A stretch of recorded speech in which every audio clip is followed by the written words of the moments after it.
नमस्कार, आप देख रहे हैं न्यूज़ फॉर नेशन और मैं स्वाति पांडे आपके साथ।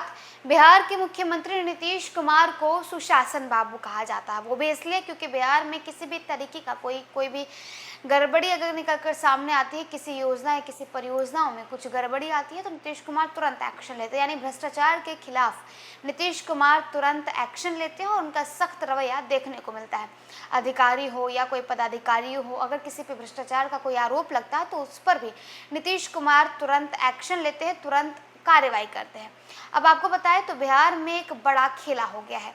खेला ये हुआ है कि बिहार में स्मार्ट सिटी प्रोजेक्ट के तहत 197 करोड़ रुपया का घोटाला हुआ है और इस घोटाले का खुलासा तब हुआ जब ये पूरा मामला आरटीआई में गया। यानी राइट टू इन्फॉर्मेशन में जब ये मामला गया और आरटीआई के बाद ये जो बड़ा खुलासा हुआ, ये खुलासा सुनकर आप भी कांप जाइएगा कि कैसे बिहार में किस तरीके से 197 करोड़ रुपए का घोटाला हो गया है। स्मार्ट सिटी परियोजना से भागलपुर के शहरी क्षेत्र में सिग्नल लाइट से ट्रैफिक कंट्रोल करने पर 197 करोड़ रुपए खर्च हुए हैं। फिर भी करीब 20% चौराहों पर ही लाल और हरी बत्ती जल रही है।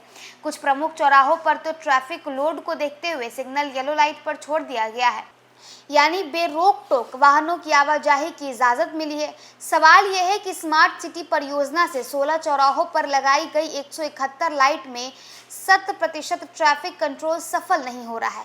फिर क्यों 2.25 अरब रुपए से परियोजना में फूंक दिए गए हैं? जनता की गाढ़ी कमाई की इस तरह से फिजूल खर्ची पर भागलपुर स्मार्ट सिटी लिमिटेड के कामकाज पर उंगली उठनी जरूरी है। खर्च का ब्यौरा सामाजिक कार्यकर्ता मामून रशीद को सूचना का अधिकार अधिनियम के जवाब में दिया गया, यानी आरटीआई के तहत दिया गया। अभी जिन प्रमुख चौराहों पर सिग्नल लाइट से ट्रैफिक कंट्रोल हो रहा है वहां भी स्थिति विकट है। तिलका मांझी चौक पर हेवी ट्रैफिक से प्रतिदिन स्थिति अनियंत्रित रहती है। सुबह दिहाड़ी मजदूरों की भीड़ के चलते चौक 9:30 बजे तक जाम रहता है। सुबह 10 बजे जब पुलिस चौक पर आती है तो पिक आवर के चलते रेड सिग्नल के बाद भी वाहनों की आवाजाही जारी रहती है। बरारी और जेल रोड साइड का ट्रैफिक लोड खत्म होने से पहले मनाली और कचहरी साइड का लोड शुरू होता है। हटिया रोड का भी ट्रैफिक लोड इस भीड़ में खलल डालता है। स्थिति से रूबरू जिलाधिकारी ने भी कई मर्तबा बीएसएल को सुधार का निर्देश दिया, लेकिन 2-4 दिन बाद ढाक के 3 पात जैसी स्थिति रही। अगर आपको बात बताएं कि शहर में कहां-कहां और किन-किन जगहों पर लाइट लगी है तो उसमें मनाली चौक पर 11 लाइट लगी है, कचहरी चौक पर 9, 0 माइल चौक पर 12, घंटा घर चौक पर 8, वहीं गुड़हट्टा चौक पर भी लाइट्स लगी हैं। अलीगंज चौक पर, नाथनगर चौक, भीखनगर चौक, तारापुर चौक, कोतवाली चौक, रेलवे स्टेशन, शीतला स्थान चौक, तिलका मांझी चौक, कोयला डिपो, खलीफा बाग और आदमपुर चौक पर लाइट लगी है। अब इस सब पे अगर अधिकारियों की माने तो अधिकारियों का ये कहना है कि Bhagalpur smart limited international agency है, हमने काम पूरा कर प्रशासन को हैंडओवर कर दिया है। प्रशासनिक दृष्टिकोण से कुछ जगहों पर सिग्नल लाइट से ट्रैफिक कंट्रोल नहीं हो पा रहा है, ऐसा जो है वो बीएसएल पीआरओ पंकज कुमार का कहना है। बताएं तो पहले चरण में 16 चौक चौराहों पर लाखों रुपए खर्च करने के बाद सिग्नल लाइट से ट्रैफिक कमांड में विफलता मिलने के बाद बीएसएसएल ने नए स्थल पर इंस्टॉलेशन से तौबा कर लिया, जबकि दूसरे चरण में आधा दर्जन से अधिक जगहों पर इंस्टॉलेशन की योजना थी।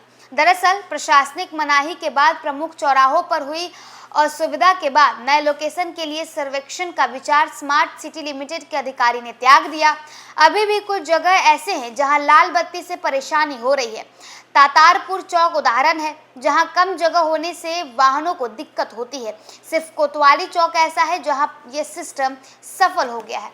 तो देखिए ये पूरा मामला जो है ये भागलपुर का है, जहां स्मार्ट सिटी प्रोजेक्ट के तहत हर एक चौक चौराहों पर लाइट लगानी थी, सिग्नल की बत्ती लगानी थी, लेकिन ये पूरा काम अब तक नहीं हुआ है। आपको बताएं तो 197 करोड़ रुपए ले लिए गए, लेकिन लाइट्स अभी भी ठीक से लगी नहीं है, जिसके वजह से लोगों को आवाजाही में परेशानी होती है और खासकर ट्रैफिक के वक्त कुछ ज़्यादा ही लोगों को परेशानी झेलनी पड़ती है।